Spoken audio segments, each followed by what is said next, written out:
Capítulo 18.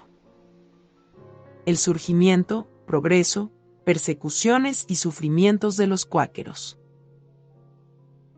Al tratar acerca de estas personas desde una perspectiva histórica, nos vemos obligados a hablar con mucha gentileza. No se puede negar que difieren de la generalidad de los protestantes en ciertos puntos capitales de religión, y sin embargo, como conformistas protestantes, quedan incluidos bajo la descripción de la ley de tolerancia. No es aquí asunto nuestro indagar acerca de si hubo personas de creencias similares en los tiempos de la cristiandad primitiva, quizá no, en ciertos respectos, pero debemos escribir acerca de ellos no en cuanto a cómo eran, sino en cuanto a lo que son ahora. Cierto es que han sido tratados por varios escritores de manera muy menospreciada, también es cierto que no merecían este tratamiento. El apelativo de cuáqueros les fue dado como término de vituperio, como consecuencia de las evidentes convulsiones que sufrían cuando daban sus discursos, porque se imaginaban que eran efecto de la inspiración divina. No nos toca a nosotros ahora indagar si las creencias de estas gentes concuerdan con el Evangelio, pero lo que sí es cierto que el primero de sus líderes como grupo separado fue un hombre de oscura cuna que primero vivió en Leicestershire alrededor del año 1624. Al referirnos a este hombre expresaremos nuestros propios sentimientos de una manera histórica y uniendo a estos lo que ha sido dicho por los mismos amigos, trataremos de dar una narración completa. George Fox descendía de padres honrados y respetados, que lo criaron en la religión nacional, pero de niño parecía religioso, callado, firme y manifestando, más allá de sus años, un conocimiento no común de las cosas divinas. Fue educado para la agricultura y otras actividades del campo, y estaba inclinado de manera particular a la ocupación solitaria de pastor, empleo este bien apropiado para su mente en varios respectos, tanto por su inocencia como por su afán de soledad, y fue un justo emblema de su ministerio y servicio posteriores. En el año 1646 dejó totalmente la Iglesia Nacional, en cuyos principios había sido criado y hasta entonces observado. En 1647 se dirigió a Derbyshire y a Nottinghamshire, sin ningún propósito determinado de visitar ningún lugar en particular, sino que anduvo solitario por varias ciudades y pueblos, allí donde le llevara la mente. Dice Sewell, que a menudo ayunaba mucho, caminaba a lugares retirados, sin otra compañía que su Biblia.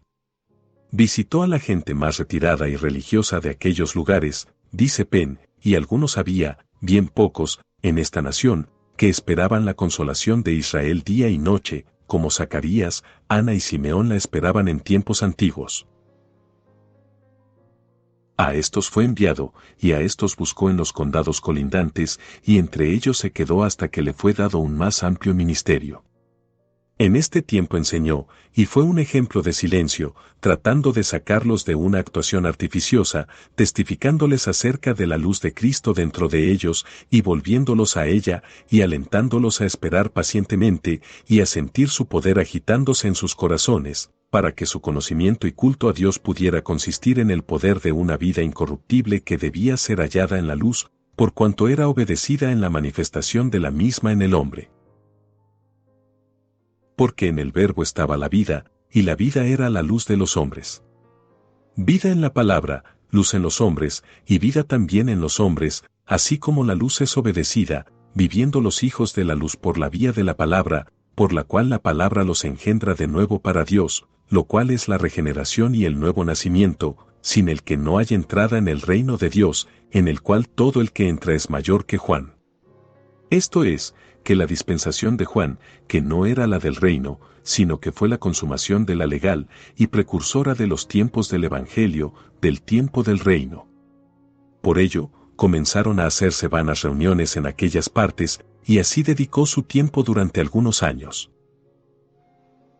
En el año 1652 tuvo una gran visitación de la gran obra de Dios en la tierra, y de la manera en que tenía que salir, para iniciar su ministerio público. Emprendió rumbo al norte, y en todos los lugares a los que llegaba, si no antes de llegar a ellos, se le mostraba de manera particular su ejercicio y servicio, de modo que el Señor era verdaderamente su conductor. Convirtió a muchos a sus opiniones, y muchos hombres piadosos y buenos se unieron a su ministerio. Estos fueron escogidos especialmente para visitar las asambleas públicas para reprender, reformar y exhortar a los oyentes. A veces en mercados, ferias, por las calles y por los caminos, llamando a los hombres al arrepentimiento y a volverse al Señor con todo el corazón, así como con sus bocas, dirigiéndoles a la luz de Cristo dentro de ellos, para que vieran, examinaran y consideraran sus caminos, y a evitar el mal y a hacer la buena y agradable voluntad de Dios. No se encontraron sin oposición en la tarea a la que se habían imaginado llamados, siendo a menudo puestos en cepos, apedreados, apaleados, azotados y encarcelados, aunque fueran hombres honrados y de buena reputación que habían dejado mujeres, hijos, casas y tierras para visitarlos con un vivo llamado al arrepentimiento. Pero estos métodos coercitivos más bien encendieron que disminuyeron su celo, y en aquellas zonas les ganaron muchos prosélitos, y entre a ellos varios magistrados y otros de clases altas. Entendieron que el Señor les había prohibido descubrirse la cabeza ante nadie, alto o bajo, y que les demandaba que se dirigieran a todos, sin distinción, tuteándolos. Tenían escrúpulos acerca de desear buenos días o buenas noches a la gente, y no podían doblar la rodilla ante nadie, ni siquiera a una suprema autoridad. Tanto hombres como mujeres llevaban una vestimenta sencilla, diferente de la moda de los tiempos. Ni daban ni aceptaban títulos de respeto u honra, y a nadie en la tierra estaban dispuestos a llamar maestro. Citaban varios textos de la Escritura para defender estas peculiaridades, tales como: no juréis, entiéndase, no jurar. Decían ellos: ¿cómo podéis creer, si recibís honra unos de otros, y no buscáis la honra que solo de Dios viene? Entre otras singularidades. Basaban la religión en una luz interior y en un impulso extraordinario del Espíritu Santo. En el año 1654 celebraron su primera reunión separada en Londres, en la casa de Robert Tring, en Watling Street, porque para aquel entonces se habían extendido por todas partes del reino, y en muchos lugares habían establecido reuniones o asambleas, particularmente en Lancashire y regiones adyacentes, pero seguían expuestos a grandes persecuciones y pruebas de todo tipo.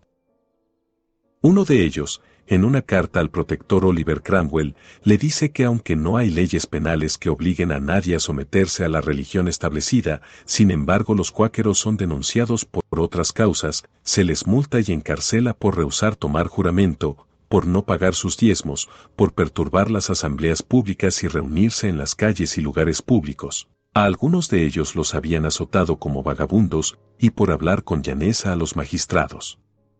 Bajo el favor de la tolerancia entonces existente abrieron sus reuniones en Bully Mouse, en Aldgate Street, donde las mujeres, al igual que los hombres, eran movidas a hablar. Su celo los llevó a algunas extravagancias, lo que los expuso más al azote de sus enemigos, que actuaron duramente contra ellos en el siguiente reinado. Al no ser suprimida la insensata insurrección de Venner, el gobierno publicó una proclamación prohibiendo a los anabaptistas, cuáqueros y hombres de la Quinta Monarquía que celebraran asambleas o reuniones bajo pretexto de dar culto a Dios, excepto si lo hacían en alguna iglesia parroquial o en casas privadas, con el consentimiento del dueño de la casa, declarándose ilegales y sediciosas todas las reuniones en cualesquiera otros lugares, etcétera, etcétera. Entonces los cuáqueros consideraron conveniente enviar una carta al rey con las siguientes palabras: Oh Rey Carlos, es nuestro deseo que vivas siempre en el temor de Dios, y también tu consejo. Te rogamos a ti y a tu consejo que leáis las siguientes líneas con piedad y compasión por nuestras almas, y por tu bien. Considera esto, que estamos encarcelados unos 400 en y alrededor de esta ciudad, hombres y mujeres arrebatados a sus familias, y además alrededor de 1000 en las cárceles de los condados. Deseamos que nuestras reuniones puedan no ser dispersadas, sino que todo venga a un limpio juicio, para que quede manifiesta nuestra inocencia. Londres, día 16, mes 11 del año 1660. El 28 de aquel mismo mes publicaron la declaración a que hacían referencia en su discurso, titulada Una declaración de la inocente gente de Dios llamada los cuáqueros, contra toda sedición, maquinadores y luchadores del mundo, para eliminar las bases de celos y sospechas, tanto de los magistrados como del pueblo en el reino, acerca de guerras y luchas. Fue presentada al rey el día 21 del mes 11 del año 1660, y les prometió, por su real palabra, que no sufrirían por sus opiniones siempre y cuando vivieran pacíficamente, pero sus promesas fueron después bien poco tenidas en cuenta. En 1661 cobraron suficiente valor para pedir a la Cámara de los Lores que hubiera tolerancia para su religión, y para quedar exentos de dar juramento, que consideraban ilegítimos no por desafección alguna al gobierno, ni por creer que quedaran menos obligados bajo una aseveración, sino por estar persuadidos de que todos los juramentos eran ilegítimos, y que jurar estaba prohibido, hasta en las ocasiones más solemnes, en el Nuevo Testamento. Su petición fue rechazada, y en lugar de darles tolerancia, se promulgó una ley contra ellos, cuyo preámbulo decía: que por cuanto varias personas han adoptado la opinión de que un juramento es ilegítimo y contrario a la ley de Dios, incluso cuando se hace ante un magistrado. Y por cuanto, bajo la pretensión de culto religioso, las dichas personas se reúnen en grandes números en diversos lugares del reino, separándose del resto de los súbditos de su majestad y de las congregaciones públicas y lugares usuales de culto divino, se promulga por ello, que si tales personas, después del 4 de marzo de 1661 a 62, rehúsan tomar juramento cuando sea administrado legalmente, o persuaden a otros a rehusarlo, o mantienen por escrito o de cualquier otra forma la ilegitimidad de tomar un juramento, o si se reúnen para el culto religioso en número de 5 de una edad de 15 años para arriba, pagarán por la primera ofensa, con 5 libras, por la segunda, 10 libras y por la tercera serán desterrados del reino, o transportados a las plantaciones. Los jueces de paz podrán oír y decidir las causas.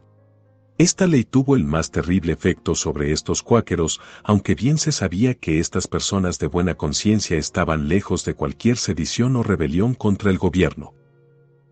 George Fox, en sus palabras al rey, le comunica que 3068 de sus amigos habían sido encarcelados desde la restauración de su majestad, que sus reuniones eran diariamente dispersadas por hombres con mazas y armas, y que sus amigos eran arrojados al agua y pisoteados hasta que manaba la sangre, lo que hacía que se reunieran en las calles.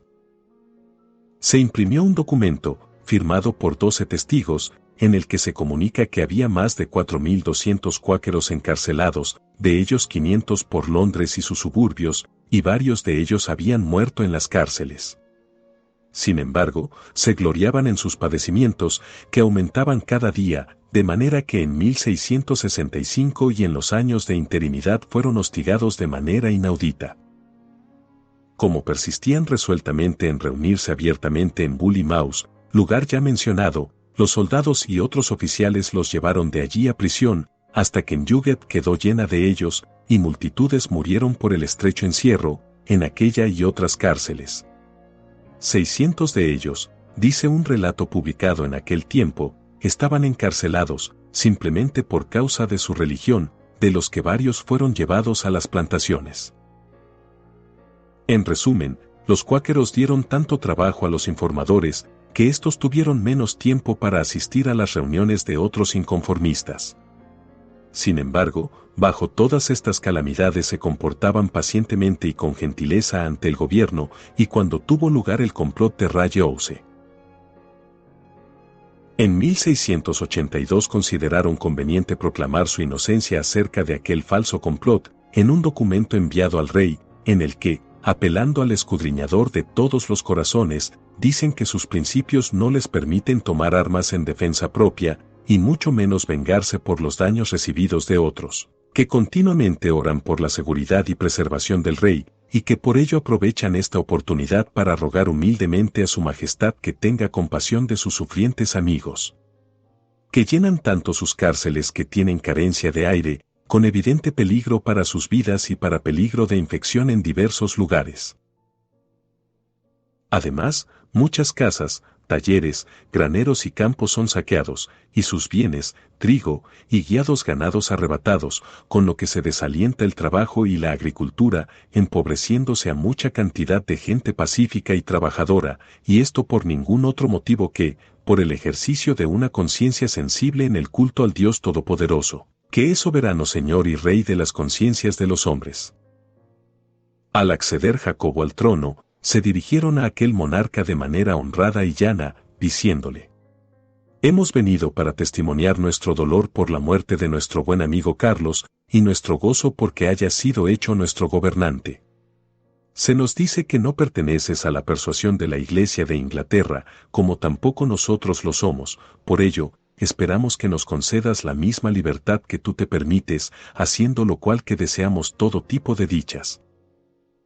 Cuando Jacobo, con el poder del que estaba investido, concedió libertad a los no conformistas, comenzaron ellos a gozar de algún descanso de sus angustias, y ciertamente ya era el momento para ello, porque habían crecido en gran número. El año anterior a este, que para ellos fue de feliz liberación, expusieron, en una petición a Jacobo para que se pusiera fin a sus sufrimientos. Establecieron que en los últimos tiempos 1500 de sus amigos, tanto hombres como mujeres, de los que ahora quedan 1383, de los que 200 son mujeres, muchas bajo sentencia de desacato a la autoridad regia, y más de 100 cerca de ella, por rehusar el juramento de lealtad, porque no pueden jurar. 350 han muerto en prisión desde el año 1680, en Londres. La cárcel de Newgate ha quedado llena a rebosar, habiendo durante estos 2 últimos años casi 20 personas por celda, por lo que varias personas han muerto asfixiadas, y otros, que han salido enfermos, han muerto de fiebres malignas al cabo de pocos días. Grandes violencias, destrozos enormes terribles y perturbaciones y saqueos tremendos han sido aplicados a los bienes y posesiones de la gente por un grupo de informadores ociosos, insólitos e implacables, por persecuciones basadas en la ley de conventículos y otras, también en escritos quitan, y en otros procesos, por 20 libras al mes, y 2/3 de sus posesiones confiscadas para el rey.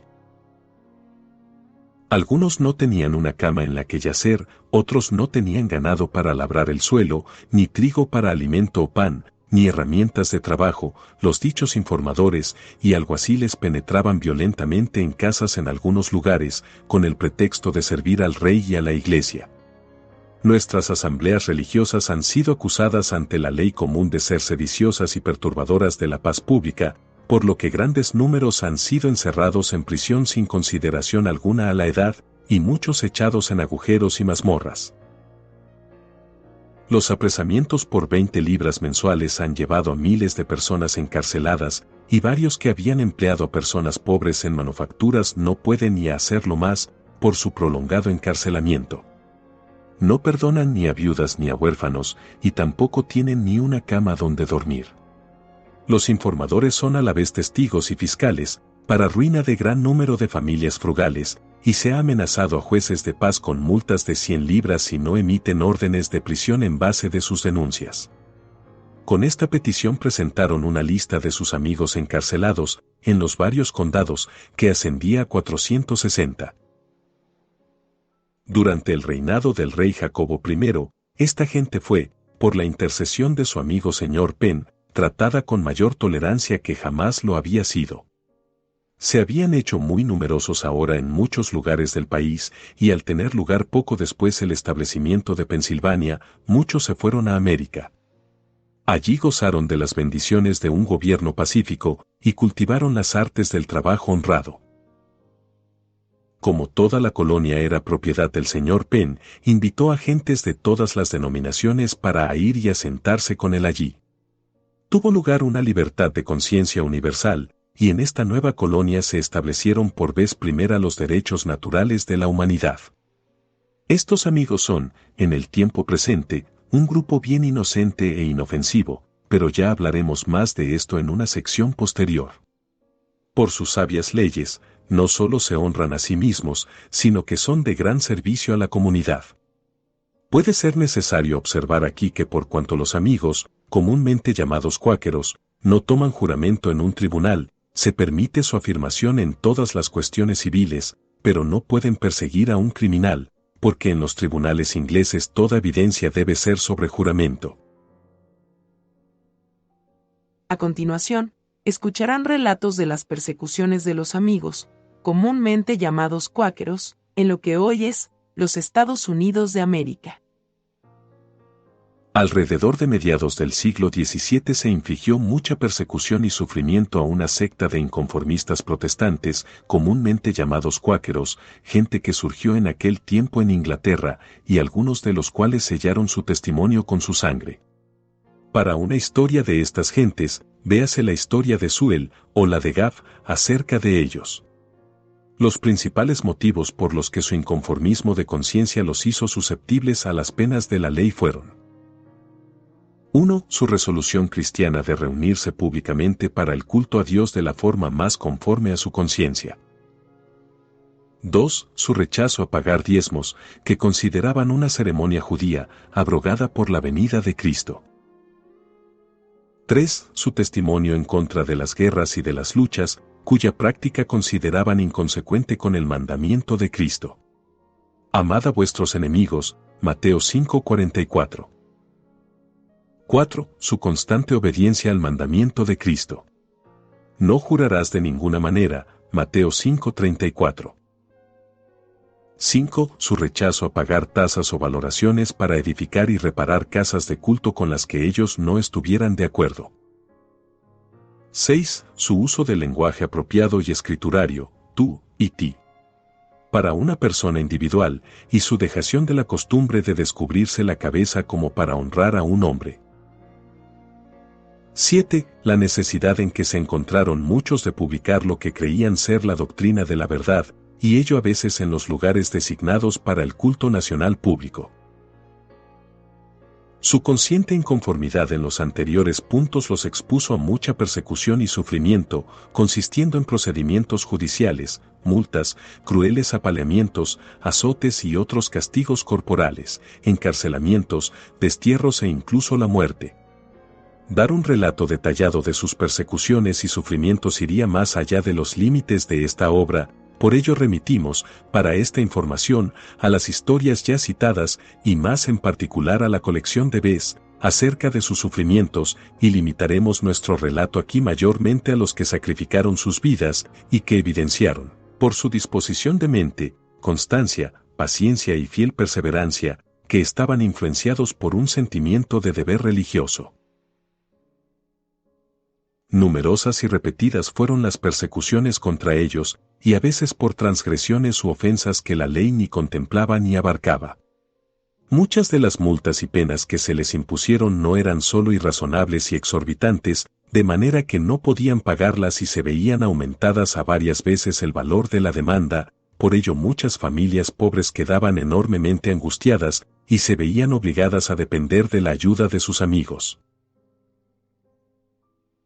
No solo grandes números fueron cruelmente azotados a latigazos en público, como criminales, sino que algunos fueron marcados con hierros al rojo vivo, y a otros les cortaron las orejas.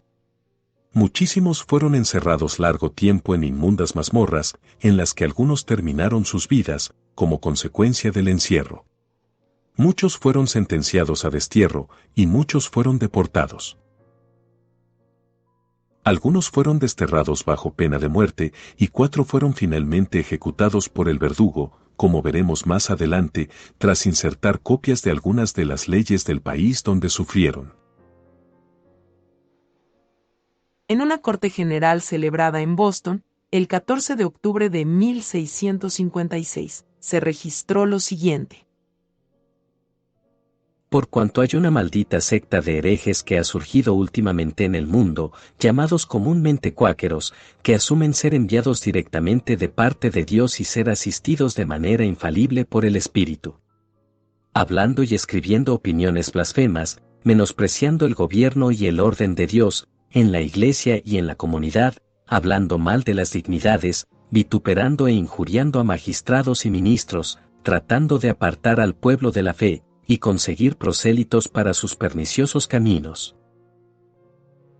Este tribunal, tomando en consideración las premisas, y para impedir males semejantes como los que por causa de ellos tienen lugar en nuestra tierra, ordenamos por tanto que, por la autoridad de este tribunal, que sea ordenado y cumplido, que cualquier patrón o comandante de cualquier nave, barca, chalupa o bote que traiga a cualquier puerto, arroyo o ensenada, dentro de esta jurisdicción, a cualquier cuáquero o cuáqueros, o cualesquiera otros herejes blasfemos, pagará o hará pagar la multa de 100 libras al tesorero del país.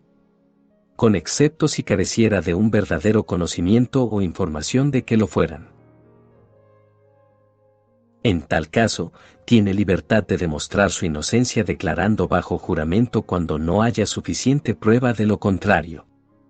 Y en caso de impago o de falta de aval, será encarcelado y continuará en esta condición hasta que quede satisfecha la suma al tesorero, como se ha indicado más arriba. Y el comandante de cualquier barca, barco o nave que quede legalmente convicto, dará suficiente seguridad al gobernador, o a cualquiera o más de los magistrados, que tengan poder para determinar la misma, para llevarlos otra vez al lugar del que salieron. Y en caso de que rehúse hacerlo, el gobernador, o uno o más de los magistrados, recibe por este instrumento poderes para emitir su o sus órdenes para entregar al dicho patrón o comandante a prisión, para que quede en ella hasta que dé suficiente seguridad del contenido al gobernador, o a cualquiera de los magistrados, como ya se ha dicho. Y se ordena y establece además que cualquier cuáquero que llegue a este país desde el extranjero, o que llegue a esta jurisdicción desde cualesquiera zonas vecinas, será inmediatamente llevado a la casa de corrección, al entrar en ella, será severamente azotado, y será mantenido constantemente ocupado en trabajos por el director, y no se permitirá que nadie converse ni hable con ellos durante el tiempo de su encarcelamiento, que no se prolongará más allá de lo que sea necesario. Y se ordena que si cualquier persona introduce a sabiendas en cualquier puerto de esta jurisdicción cualesquiera libros o escritos cuáqueros, acerca de sus diabólicas opiniones, pagará por tal libro o escrito que le sea legalmente demostrado contra él o ellos la suma de 5 libras, y todo el que disperse u oculte tal libro o escrito y le sea hallado encima, o en su casa, y no lo entregue de inmediato al magistrado, pagará una multa de 5 libras por dispersar o esconder tal libro o escrito. También se ordena, además, que si cualesquiera personas de dentro de esta colonia asumen la defensa de las opiniones heréticas de los cuáqueros, o de ninguno de sus libros o artículos, serán multados por la primera vez con 40 chelines. Si persisten en lo mismo, y las defienden por segunda vez, 4 libras, si a pesar de ello vuelven a defender y a mantener las dichas opiniones heréticas de los cuáqueros, serán llevados a la casa de corrección hasta que haya un pasaje conveniente para sacarlos de la tierra, sentenciados a destierro por el tribunal. Finalmente, se ordena que toda persona o personas que injuria a las personas de los magistrados o de los ministros, como es usual con los cuáqueros, tales personas serán severamente azotadas, o pagarán la multa de 5 libras. Esta es una copia fiel de la orden del tribunal, como testifica Edward Rawson, secretario. En una corte general celebrada en Boston el 14 de octubre de 1657, se registró lo siguiente. En adición a la anterior orden, con referencia a la llegada o transporte de cualquiera de la maldita secta de los cuáqueros a esta jurisdicción, se ordena que cualquiera que desde ahora traiga o haga traer, directa o indirectamente, a cualquier cuáquero o cuáqueros conocidos, u otros herejes blasfemos, a sabiendas, cada una de estas personas será multada con 40 chelines por cada hora de hospitalidad y ocultación de cualquier cuáquero o cuáqueros como se ha mencionado, y será encarcelada, como se ha dicho antes, hasta que la multa sea satisfecha íntegramente. Y se ordena además que si cualquier cuáquero o cuáqueros tienen la presunción, después que hayan sufrido lo que la ley demanda, de volver a entrar en esta jurisdicción, será arrestada, sin necesidad de orden judicial cuando no haya magistrado disponible, por cualquier policía, comisario o alguacil, y llevados de policía a policía hasta el magistrado más cercano, que encarcelará a la dicha persona en prisión estricta, para quedarse allí, sin fianza, hasta la siguiente reunión del tribunal, donde será juzgado legalmente. Después de quedar convicto de pertenecer a la secta de los cuáqueros, será sentenciado a destierro, bajo pena de muerte. Toda persona así, bajo convicción ante el dicho tribunal, de la manera mencionada, será encerrada en prisión estricta durante un mes, y luego, a no ser que escoja voluntariamente irse de esta jurisdicción, si da fianza por su buena conducta, y comparece ante el tribunal en su siguiente convocatoria, persistiendo en su obstinación, rehusando retractarse y reformarse de las dichas opiniones, será sentenciada a destierro bajo pena de muerte. Y cualquier magistrado que al recibir denuncia de toda persona así, la hará prender y encerrar en prisión, a su discreción, hasta que comparezca a juicio como se ha especificado anteriormente. Toda persona así, bajo convicción ante el dicho tribunal, de la manera mencionada, será encerrada en prisión estricta durante un mes, y luego, a no ser que escoja voluntariamente irse de esta jurisdicción, si da fianza por su buena conducta, y comparece ante el tribunal en su siguiente convocatoria, persistiendo en su obstinación, rehusando retractarse y reformarse de las dichas opiniones, será sentenciada a destierro bajo pena de muerte. Y cualquier magistrado que al recibir denuncia de toda persona así, la hará prender y encerrar en prisión, a su discreción, hasta que comparezca a juicio como se ha especificado anteriormente. Parece que también se promulgaron leyes en las entonces colonias de New Plymouth y New Haven, y en el establecimiento holandés de New Amsterdam, ahora New York, prohibiendo a la gente llamada cuáqueros que entraran en estos lugares, bajo severas penas. Como consecuencia de ello, algunos sufrieron considerablemente. Los dos primeros en ser ejecutados fueron William Robinson, mercader, de Londres, y Marmaduke Stevenson, campesino, de Yorkshire. Llegados a Boston, a comienzos de septiembre, fueron hechos comparecer ante el tribunal, y allí sentenciados a destierro, bajo pena de muerte. Esta sentencia fue también pronunciada contra Mary Dyer, mencionada más adelante, y Nicholas Davis, que se encontraban en Boston. Pero William Robinson, considerado como maestro, fue también condenado a ser duramente azotado, y se ordenó al jefe de policía que consiguiera a un hombre fuerte para ello.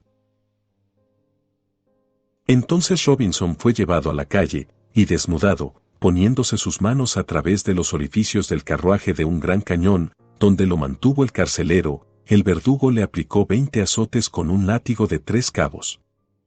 Después él y los otros presos fueron liberados y desterrados, como se desprende de la siguiente orden. Se ordena por esta que se ponga ahora en libertad a William Robinson, Marmaduke Stevenson, Mary Dyer y Nicholas Davis, que por orden del tribunal y del consejo, habían sido encarcelados, porque se desprendió por propia confesión de ellos, sus palabras y acciones, que son cuáqueros. Por ello se pronunció sentencia contra ellos para que se fueran de esta jurisdicción, bajo pena de muerte, y que será a su propio riesgo si cualquiera de ellos es hallado dentro de esta jurisdicción o en cualquier parte de la misma después del 14 de este presente mes de septiembre.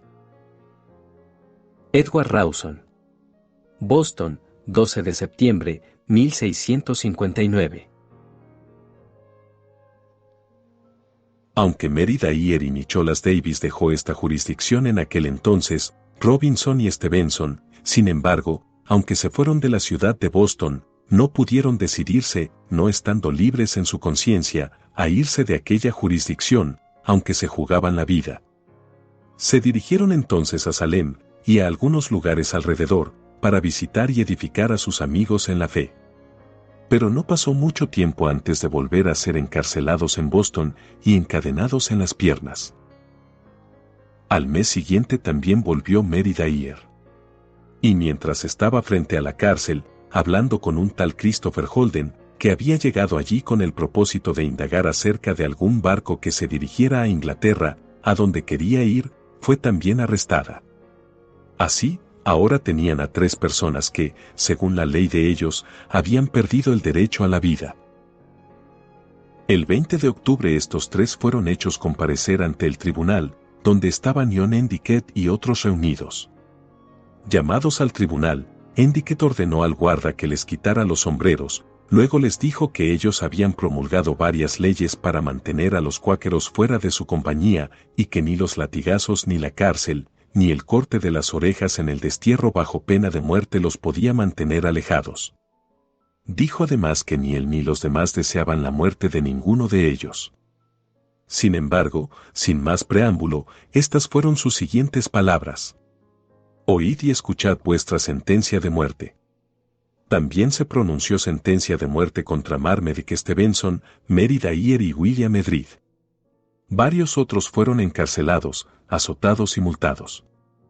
No tenemos deseo alguno de justificar a los peregrinos por estos procedimientos, pero creemos que su conducta admite atenuación, considerando las circunstancias de la edad en que vivían. Los padres de Nueva Inglaterra sufrieron increíbles dificultades para proveerse de un hogar en el desierto. Y para protegerse en el goce imperturbado de unos derechos que habían adquirido a tan gran precio, adoptaron a veces medidas que, si se juzgan por las perspectivas más ilustradas y liberales de nuestro tiempo presente, deben ser pronunciadas como totalmente injustificables. Pero han de ser condenados sin misericordia por no haber actuado en base de unos principios que eran entonces no reconocidos y desconocidos en toda la cristiandad. Se les tendrá a ellos únicamente como responsables de unas opiniones y una conducta que se había consagrado desde la antigüedad y que era común a los cristianos de todas las otras denominaciones. Cada gobierno que existía entonces se arrogaba el derecho de legislar acerca de cuestiones de religión y de reprimir la herejía mediante estatutos penales. Este derecho era reclamado por los gobernantes, admitido por los súbditos y está sancionado por los nombres de Lord Bacon y de Montesquieu y por muchos otros igualmente afamados por sus talentos y erudición. Así, es injusto premiar sobre una pobre secta perseguida los pecados de toda la cristiandad. La falta de estos padres fue la falta de su tiempo, y aunque no puede ser justificada, desde luego es un atenuante de su conducta. Igualmente podrían ser condenados por no comprender y actuar en base de los principios de la tolerancia religiosa. Al mismo tiempo es justo decir que por imperfectas que fueran sus perspectivas en cuanto a los derechos de la conciencia, estaban sin embargo muy por delante de la edad a la que pertenecían, y que es más con ellos que con ninguna clase de hombres sobre la tierra que está el mundo en deuda por las perspectivas más racionales que prevalecen hoy día acerca de la cuestión de la libertad civil y religiosa. Fin del capítulo 18. Si fue de bendición para ti este audiolibro, apoya al canal dándole me gusta, suscribiéndote y activando la campanita para recibir notificaciones del siguiente capítulo. Les recordamos que también pueden escuchar los audios en iVoox y Spotify. Hasta la próxima. Que Dios les bendiga.